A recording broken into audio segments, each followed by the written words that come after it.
always just, zealous, Big Bobby told Elgin. They were sitting in Phil's barber shop on Main. Phil had gone to lunch, and Big Bobby'd drawn the shades so people'd think he was making some important decision of state. Elgin said, "He ain't zealous, Big Bobby. He's losing it. Thinks he's in love with Jewel Lutt. He's always thought that. Yeah, but now maybe he's thinking she might like him a bit too."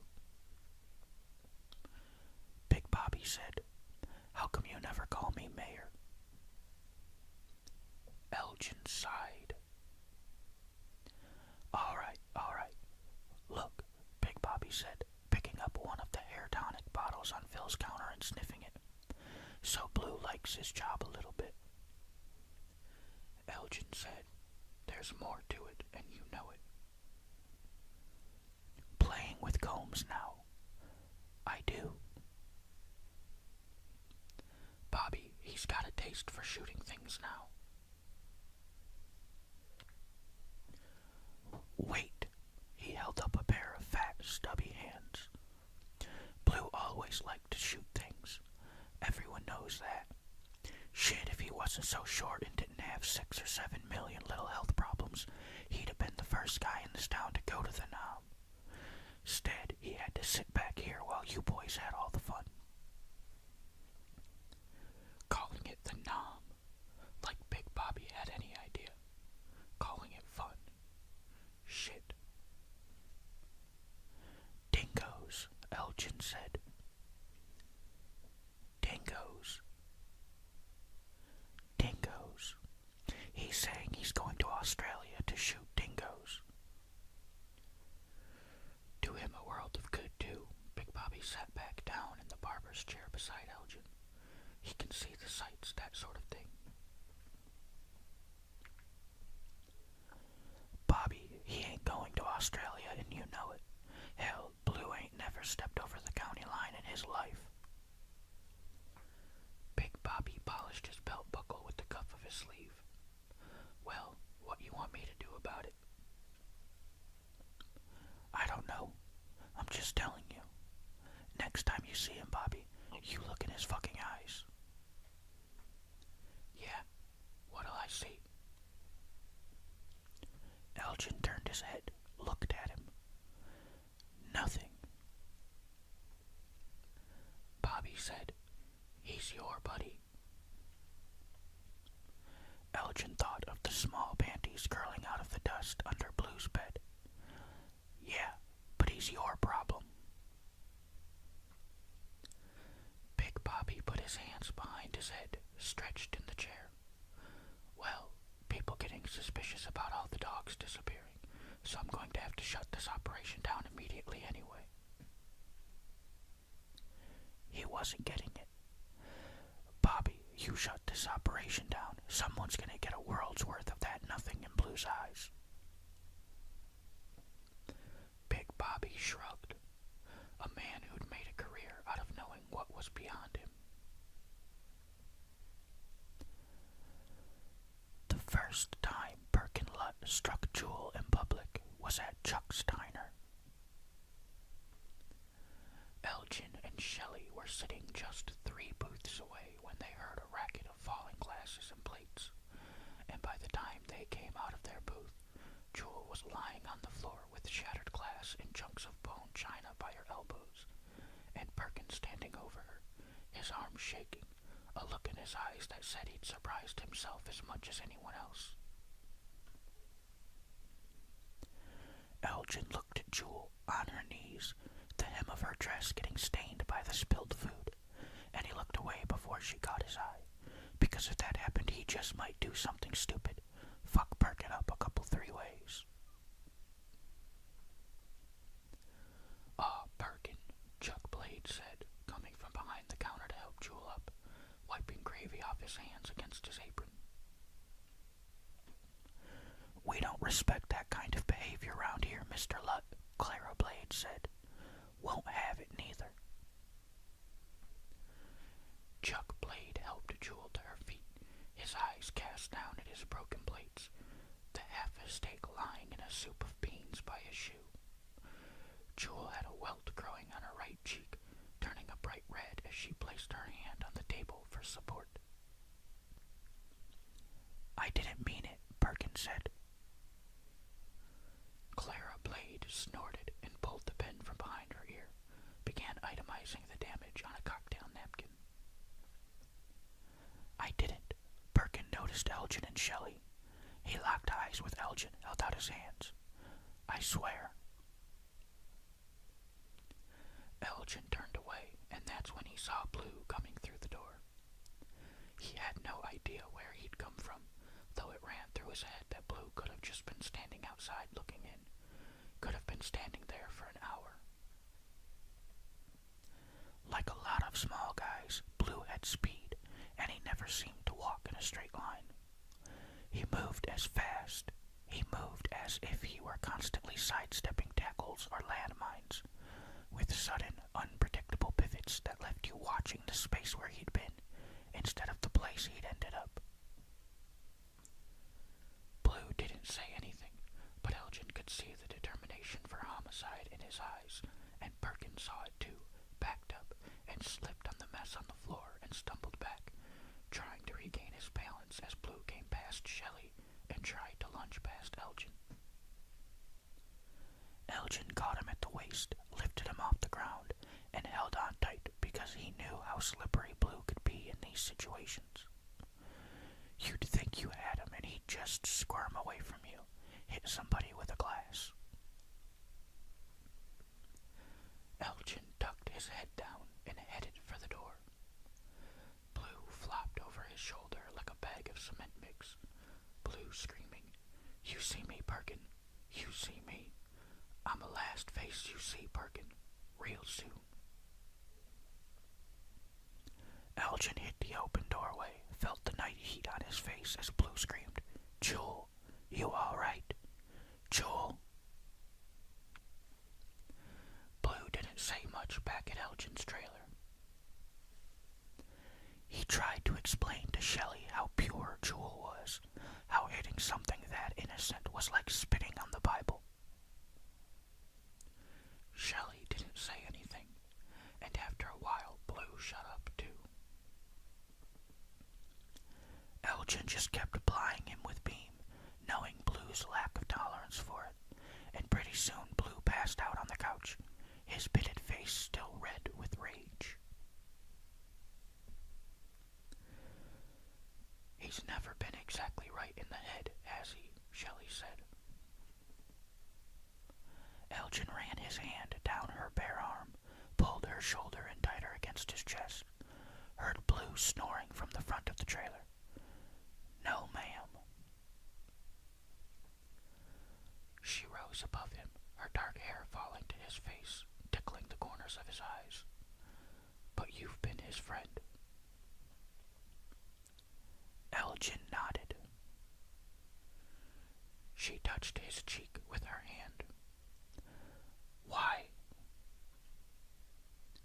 Elgin thought about it a bit, started talking to her about the little, dirty kid and his cockroach flambés, of the animal sounds that came from his mother's trailer, the way Blue used to sit by the drainage ditch, all pulled into himself, his body tight. Elgin thought of all those roaches and cats and rabbits and dogs, and he told Shelley that he'd always thought Blue was dying, ever since he'd met him, leaking away in front of his eyes. "Everyone dies," she said. "Yeah." He rose up on his elbow, rested his free hand on her warm hip. "Yeah, but with most of us it's like we're growing towards something and then we die. But with Blue, it's like he ain't never grown toward nothing. He's just been dying real slowly since he was born." She shook her head. "I'm not getting you."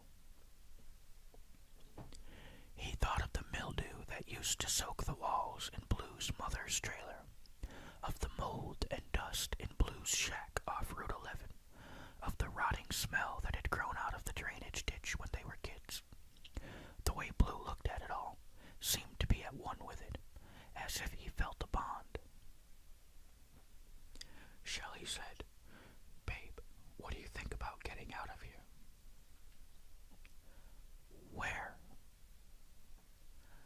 I don't know. Florida, Georgia, someplace else. I got a job. You too. You can always get construction jobs other places. Receptionist jobs too.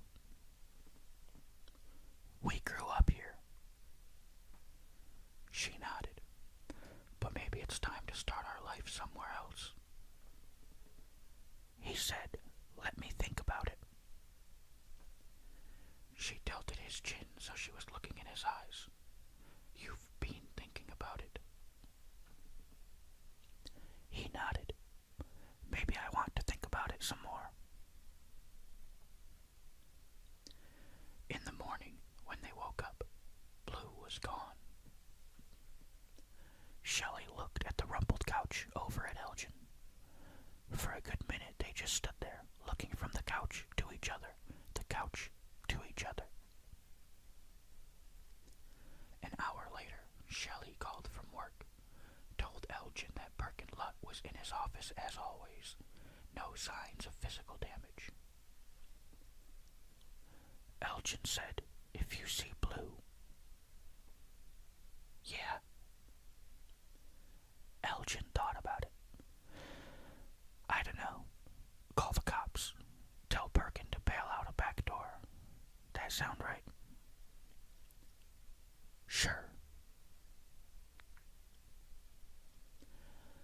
Big Bobby came to the site later that morning, said, I go over to Blue's place to tell him we gotta end this dog thing and... Did you tell him it was over? Elgin asked. Let me finish. Let me explain. Did you tell him? Let me finish. Bobby wiped his face with a handkerchief. I was gonna tell him, but... You didn't tell him. But Jewel Lutt was there. What?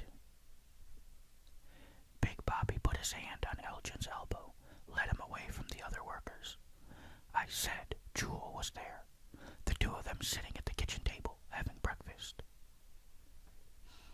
In Blue's place. Big Bobby nodded. Biggest dump I ever seen. Smells like something I don't know what, but bad. And there's Jewel, pretty as can be in her summer dress and soft skin and makeup, eating Eggos and grits with Blue, big brown shiner under her eye. She smiles at me, says, hey, Big Bobby, and goes back to eating. And that was it. How come no one ever calls me Mayor? And that was it, Elgin repeated. Yeah. Blue asks me to take a seat. I say I got business. He says him too. What's that mean? Elgin heard his own voice, hard and sharp. Big Bobby took a step back from it. Hell do I know. Could mean he's going out to shoot more dog. So you never told him you were shutting down the operation? Big Bobby's eyes were wide and confused. You hear what I told you? He was in there with Jewel. Her all doll pretty and him looking, well, ugly as usual. Whole situation was too weird. I got out. Blue said he had business too. He said he had business too, Bobby said, and walked away. The next week, they showed up in town together a couple of times, buying some groceries, toiletries for Jewel, boxes of shells for Blue.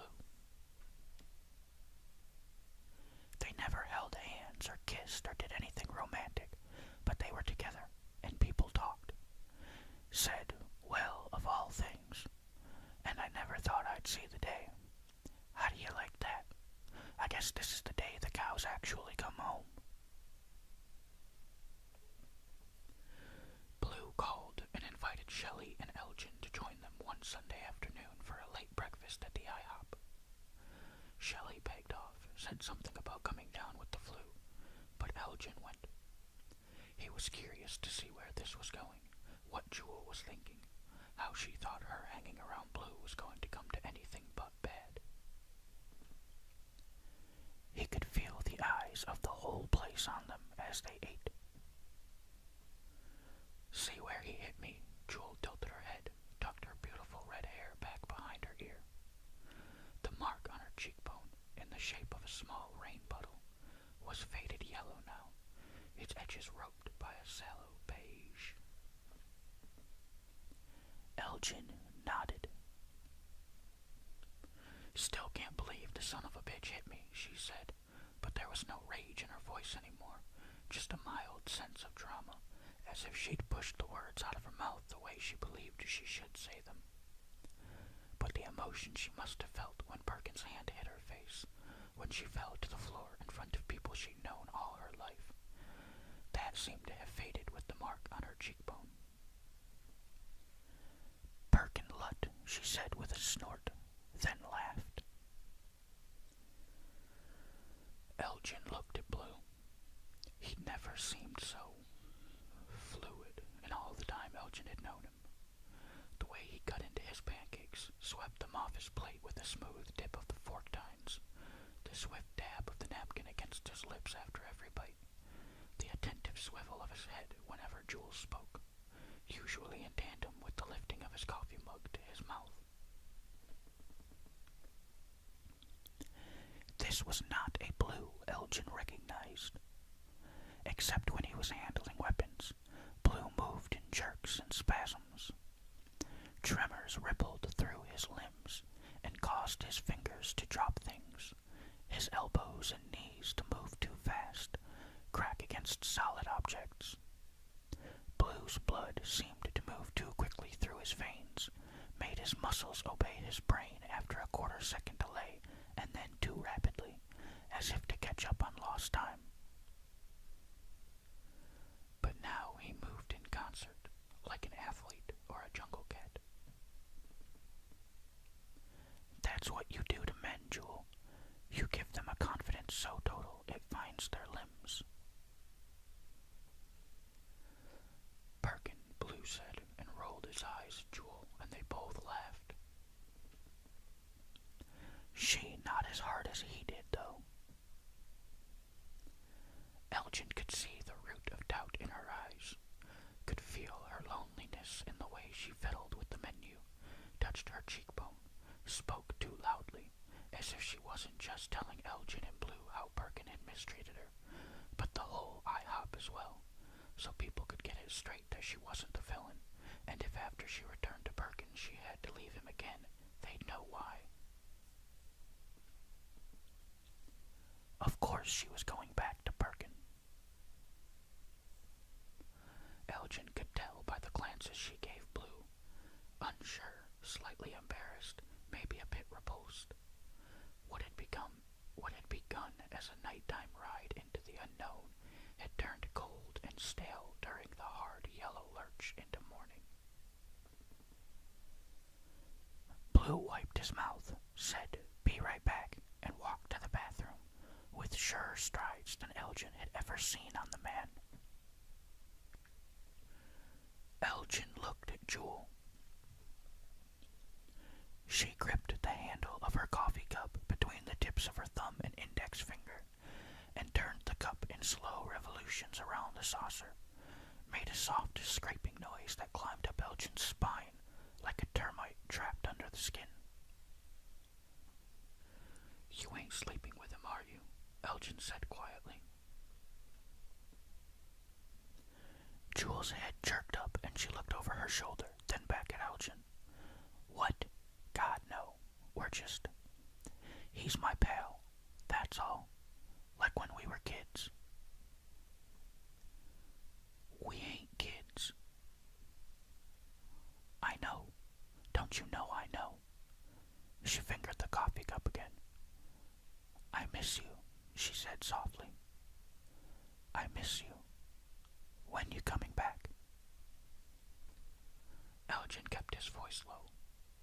Me and Shelley, we're getting pretty serious.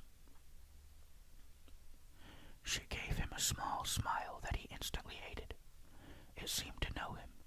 It seemed like everything he was and everything he wasn't was caught in the curl of her lips. You miss the lake, Elgin. Don't lie.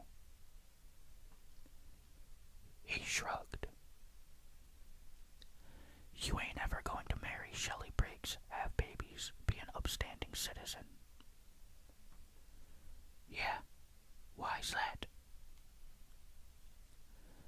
'cause you got too many demons in you, boy, and they need me. They need the lake. They need to cry out every now and then. Elgin looked down at his own coffee cup. You going back to Perkin? She shook her head hard. No way. No way. Elgin nodded, even though he knew she was lying. If Elgin's demons needed the lake, needed to be unbridled, Jules needed Perkin. They needed security. They needed to know the money'd never run out, that she'd never go 2 full days without a solid meal, like she had so many times as a child in the trailer park. Perkin was what she saw when she looked down at her empty coffee cup, when she touched her cheek. Perkin was at their nice home with his feet up, watching a game, petting the dog, and she was in the IHOP in the middle of a Sunday, when the food was at its oldest and coldest, with one guy who loved her and one who fucked her, wondering how she got there. Blue came back to the table, moving with that new, sure stride, a broad smile in the wide swing of his arms. How we doing? Blue said. Huh? How we doing? And his lips burst into a grin so huge, Elgin expected it to keep going right off the sides of his face. Jewel left Blue's place 2 days later, walked into Perkin-Lutz's Auto Emporium and into Perkin's office, and by the time anyone went to check, they'd left through the back door, gone home for the day.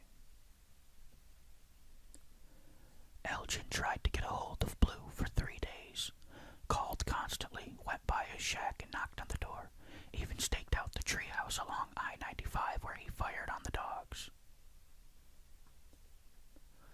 He decided to break into Blue's place, was fixing to do just that, when he tried one last call from his trailer that third night, and Blue answered with a strangled hello. It's me. How you doing? Can't talk now. Come on, Blue. It's me. You okay? All alone, Blue said. I know. I'll come by. You do, I'll leave. Blue. Leave me alone for a spell, Elgin. Okay? That night, Elgin sat alone in his trailer, smoking cigarettes, staring at the walls. Blue never had much of anything his whole life. Not a job he enjoyed, not a woman he could consider his. And then between the dogs and Jewel Lutt, he'd probably thought he'd got it all at once. It patered. Elgin remembered the dirty little kid sitting down by the drainage ditch, hugging himself. 6, maybe 7 years old, waiting to die. You had to wonder sometimes why some people were even born.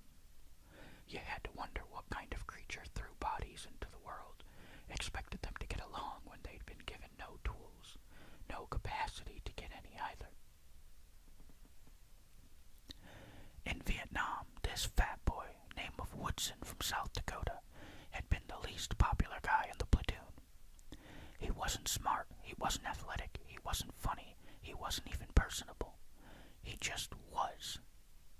Elgin had been running beside him one day through a sea of rice paddies, their boots making sucking sounds every step they took, and someone fired a hell of a round from the other side of the paddies, ripped Woodson's head in half, so completely all Elgin saw running beside him for a few seconds was the lower half of Woodson's face.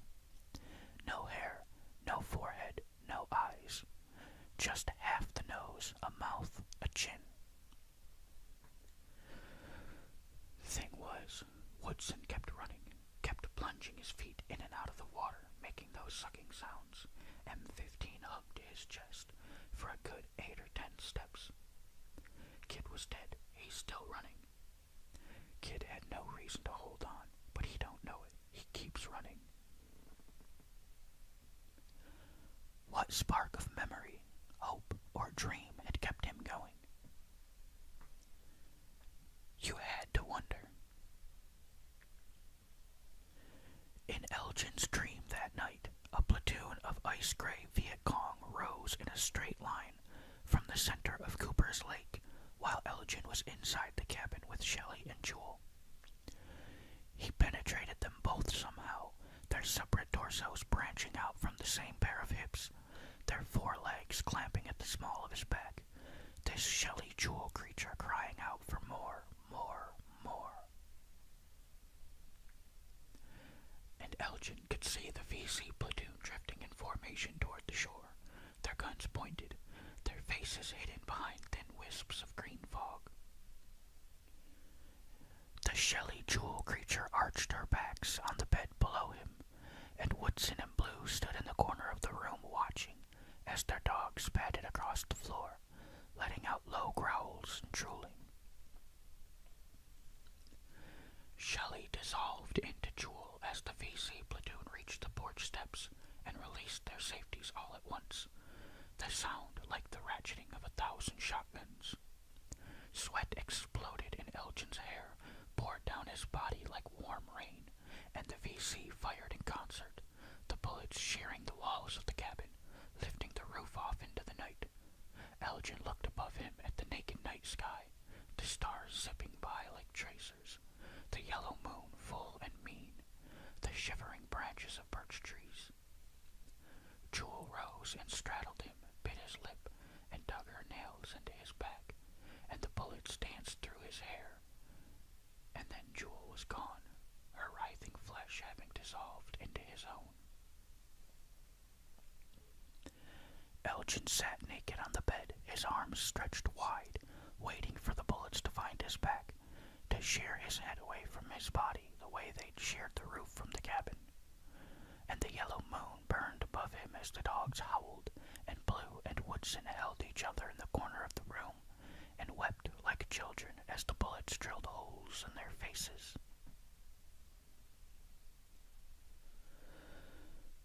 Big Bobby came by the trailer late the next morning, a Sunday, and said, "Blue's a bit put out about losing his job."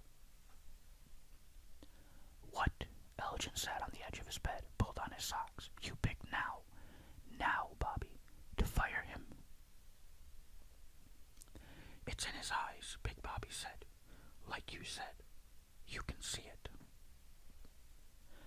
Elgin had seen Big Bobby scared before, plenty of times, but now the man was trembling. Elgin said, "Where is he?" Blue's front door was open, hanging half down the steps from a busted hinge. Elgin said, "Blue." "Kitchen."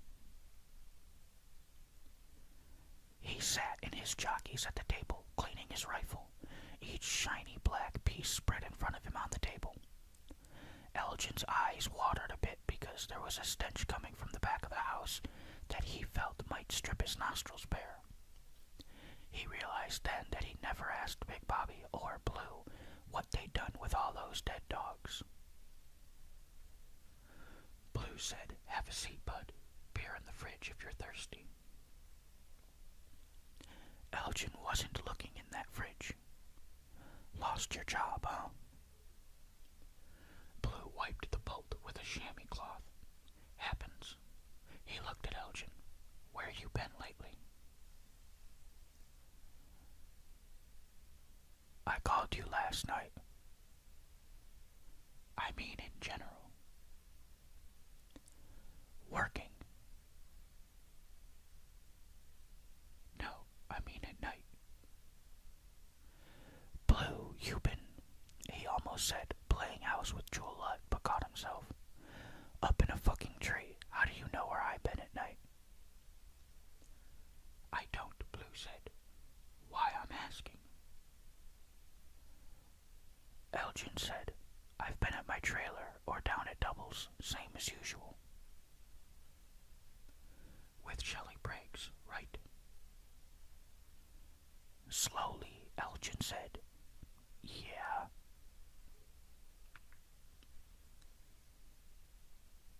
I'm just asking, buddy. I mean, when we all going to go out? You, me, your new girl. The bits that covered Blue's face like a layer of bad meat had faded some from all those nights in the tree. Elgin said, "Any time you want." Blue put down the bolt. "How about right now?" He stood and walked into the bedroom just off the kitchen. "Let me just throw on some duds." "She's working now, Blue." "At Perkin Lutz." "Hell, it's almost noon. I'll talk to Perkin about that Dodge he sold me last year, and when she's ready we'll take her out someplace nice." He came back into the kitchen wearing a soiled brown t-shirt and jeans. "Hell," Elgin said, "I don't want the girl thinking I've got some serious love for her or something. We come by for lunch, next thing she'll expect me to drop her off in the mornings, pick her up at night." Blue was reassembling the rifle, snapping all those shiny pieces together so fast, Elgin figured he could do it blind. He said, "Elgin, you gotta show them some affection sometimes. I mean, Jesus." He pulled a thin brass bullet from his t-shirt pocket and slipped it in the breech, followed it with 4 more, then slid the bolt home. "Yeah, but you know what I'm saying, bud." Elgin watched Blue nestle the stock in the space between his left hip and ribs, let the barrel point out into the kitchen. "I know what you're saying," Blue said. "I know. But I got to talk to Perkin about my Dodge." "What's wrong with it?" "What's wrong with it?" Blue turned to look at him, and the barrel swung level with Elgin's belt buckle. "What's wrong with it? It's a piece of shit, that's what's wrong with it, Elgin. Hell, you know that. Perkin sold me a lemon. This is the situation." He blinked. "Beer for the ride." Elgin had a pistol in his glove compartment. A .32. He considered it. "Elgin?" "Yeah." "Why you looking at me funny?" "You got a rifle pointed at me, Blue. You realize that?"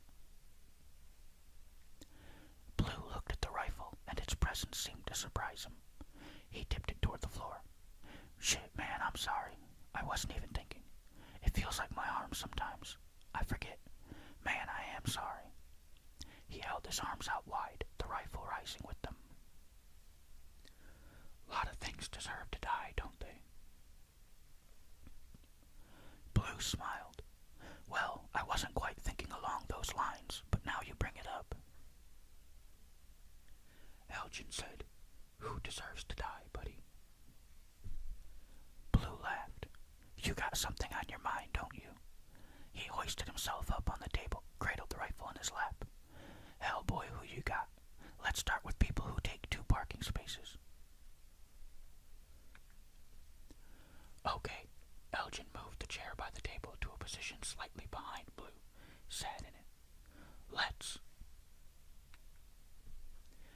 Then there's DJs talk through the first minute of a song. Fucking guados coming down here these days to pick tobacco, showing no respect. Women wearing all those tight clothes look at you like you're a pervert when you stare at what they're advertising. He wiped his forehead with his arm. "Shit." "Who else?" Elgin said quietly. Okay. You got people like the ones let their dogs run wild into the highway, get themselves killed. And you got dishonest people, people who lie and sell insurance and cars and bad food. You got a lot of things. Jane Fonda." "Sure," Elgin nodded. Blue's face was drawn, gray. He crossed his legs over each other like he used to down at the drainage ditch. "It's all out there." He nodded, and his eyelids drooped. "Perkin Lutz," Elgin said. "He deserved to die." "Not just Perkin," Blue said. "Not just. Lots of people. I mean, how many you kill over in the war?" Elgin shrugged. "I don't know."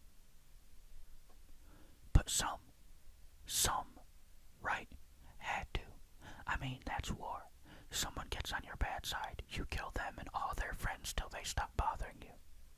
His eyelids drooped again, and he yawned so deeply he shuddered when he finished. Maybe you should get some sleep. Blue looked over his shoulder at him. You think? It's been a while. A breeze rattled the thin walls at the back of the house, pushed that thick, dank smell into the kitchen again, a rotting stench that found the back of Elgin's throat and stuck there. He said, When's the last time? I slept. Hell, a while. Days, maybe. Blue twisted his body so he was facing Elgin. You ever feel like you spent your whole life waiting for it to get going? Elgin nodded, not positive what Blue was saying, but knowing he should agree with him. Sure. It's hard, Blue said. Hard. He leaned back on the table, stared at the brown water marks in the ceiling. Elgin took in a long stream of that stench through his nostrils. He kept his eyes open, felt that air entering his nostrils creep past into his corneas, tear at them. The urge to close his eyes and wish it all away was as strong an urge as he'd ever felt, but he knew now was not time he'd always known was coming. He leaned in toward Blue, reached across him, and pulled the rifle off his lap. Blue turned his head, looked at him. Go to sleep, Elgin said. I'll take care of this a while. We'll go see Shelley tomorrow. Perkin Lutt, too. Blue blinked. What if I can't sleep? Huh? I've been having that problem, you know. I put my head on the pillow and I try to sleep and it won't come, and soon I'm just bawling like a fucking child till I got to get up and do something. Elgin looked at the tears that had just then sprung into Blue's eyes. The red veins split across the whites, the desperate, savage need in his face that had always been there if anyone had looked close enough, and would never, Elgin knew, be satisfied. I'll stick right here, buddy. I'll sit here in the kitchen and you go in and sleep. Blue turned his head and stared up at the ceiling again. Then he slid off the table, peeled off his t-shirt, and tossed it on top of the fridge. All right. I'm gonna try. He stopped at the bedroom doorway. Remember, there's beer in the fridge. You be here when I wake up. Elgin looked at him. He was still so small, probably so thin you could still wrap your hand around his biceps, meet the fingers on the other side. He was still ugly and stupid looking, still dying right in front of Elgin's eyes. I'll be here, Blue. Don't you worry. Good enough. Yes, sir. Blue shut the door, and Elgin heard the bed springs grind, the rustle of pillows being arranged. He sat in the chair, with the smell of whatever decayed in the back of the house swirling around his head. The sun had hit the cheap tin roof now, heating the small house, and after a while he realized the buzzing he thought was in his head came from somewhere back in the house, too.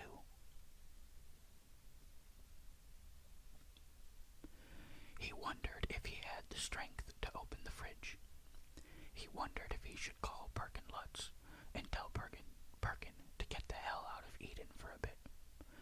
Maybe he'd just ask for Shelley, tell her to meet him tonight with her suitcases. They'd drive down 95 where the dogs wouldn't disturb them, drive clear to Jacksonville, Florida, before the sun came up again. See if they could outrun Blue and his tiny, dangerous wants, his dog corpses, and his smell. Outrun people who took 2 parking spaces and telephone solicitors and Jane Fonda. Jewel flashed through his mind then, an image of her sitting atop him, arching her back and shaking that long red hair, a look in her green eyes that said this was it, this was why we live.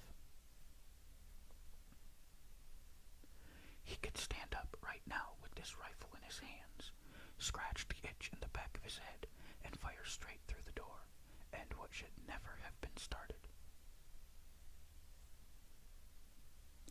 He sat there staring at the door for quite a while, until he knew the exact number of places the paint had peeled in teardrop spots, and eventually he stood, went to the phone on the wall by the fridge, and dialed Perkin Lutz. Auto Emporium, Shelley said, and Elgin thanked God that in his present mood he hadn't gotten Glynis Verdon, who snapped her gum and always placed him on hold, left him listening to Muzak versions of the Shirelles. Shelley. People gonna talk, you keep calling me at work, boy. He smiled, cradled the rifle like a baby, leaned against the wall. How you doing? Just fine, handsome. How about yourself? Elgin turned his head, looked at the bedroom door. I'm okay. Still like me? Elgin heard the springs creak in the bedroom, heard weight drop on the old floorboards. Still like you. Well then, it's all fine then, isn't it? Blue's footfalls crossed toward the bedroom door, and Elgin used his hip to push himself off the wall. It's all fine, he said. I gotta go. I'll talk to you soon. He hung up and stepped away from the wall. Elgin, Blue said from the other side of the door. Yeah, Blue. I can't sleep. I just can't. Elgin saw Woodson sloshing through the patty, the top of his head gone. He saw the pink panties curling up from underneath Blue's bed, and a shaft of sunlight hitting Shelley's face as she looked up from behind her desk at Perkin Lutz and smiled. He saw Jewel Lutt dancing in the night rain by the lake, and that dog lying dead on the shoulder of the interstate, kicking its leg like it was trying to ride a bicycle. Elgin, Blue said, I just can't sleep. I got to do something. Try, Elgin said, and cleared his throat.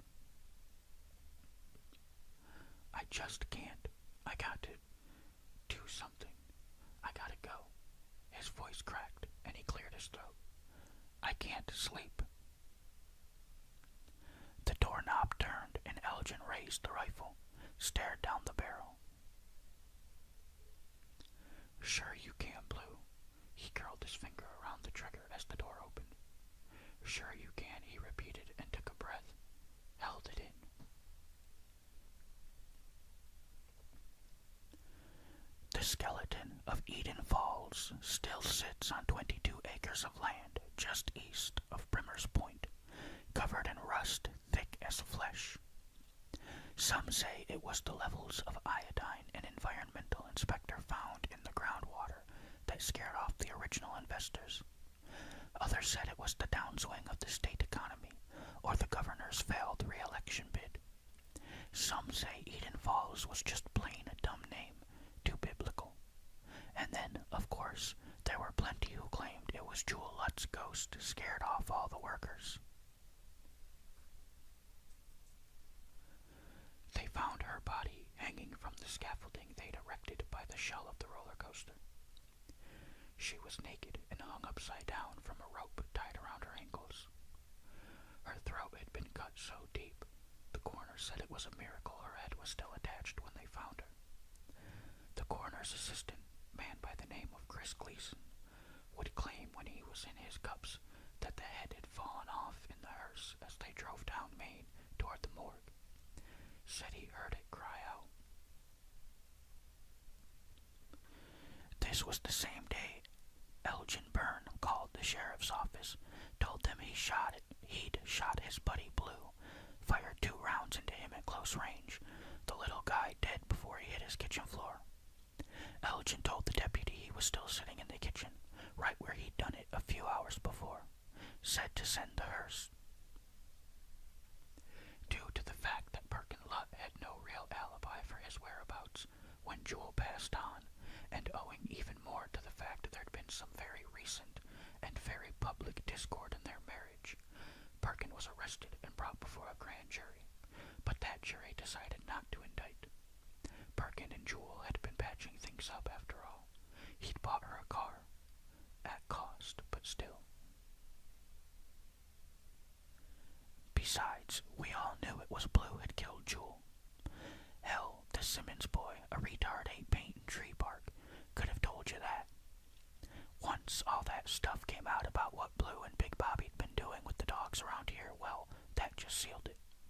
And everyone remembered how that week she'd been separated from Perkin. You could see the dream come alive in Blue's eyes, see him allow hope into his heart for the first time in his sorry life. And when hope comes late to a man, it's quite a dangerous thing. Hope is for the young, the children. Hope in a full-grown man, particularly one with as little acquaintanceship with it or prospect for it as Blue. Well, that kind of hope burns as it dies, boils blood white, and leaves something mean behind when it's done. Blue killed Jewel Lutt, and Elgin Byrne killed Blue, and ended up doing time. Not much due to his war record and the circumstances of who Blue was, but time just the same. Everyone knew Blue probably had it coming, was probably on his way back into town to do to Perkins or some other poor soul what he'd done to Jewel. Once a man gets that look in his eyes, that boiled look, like a dog searching out a bone who's not going to stop until he finds it, well, sometimes he has to be put down like a dog, don't he? And it was sad how Elgin came out of prison to find Shelley Briggs gone, moved up north with Perkin Lutt of all people, who'd lost his heart for the car business after Jewel died, took to selling home electronics imported from Japan and Germany, made himself a fortune. Not long after he got out of prison, Elgin left too, no one knows where, just gone, drifting. See, the thing is, no one wanted to convict Elgin. We all understood. We did. Blue had to go, but he'd had no weapon in his hand when Elgin, standing just 9 feet away, pulled that trigger. Twice. Once we might been able to overlook, but twice, that's something else again. Elgin offered no defense, even refused a fancy lawyer's attempt to get him to claim he'd suffered something called post-traumatic stress disorder, which we're hearing a lot more about these days. I don't have that, Elgin said. I shot a defenseless man. That's the long and the short of it, and that's a sin. And he was right. In the world, in case you haven't noticed, you usually pay for your sins. And in the South, always. Alright, that is the end of Running Out of Dog by Dennis Lehane. Thank you for watching or listening.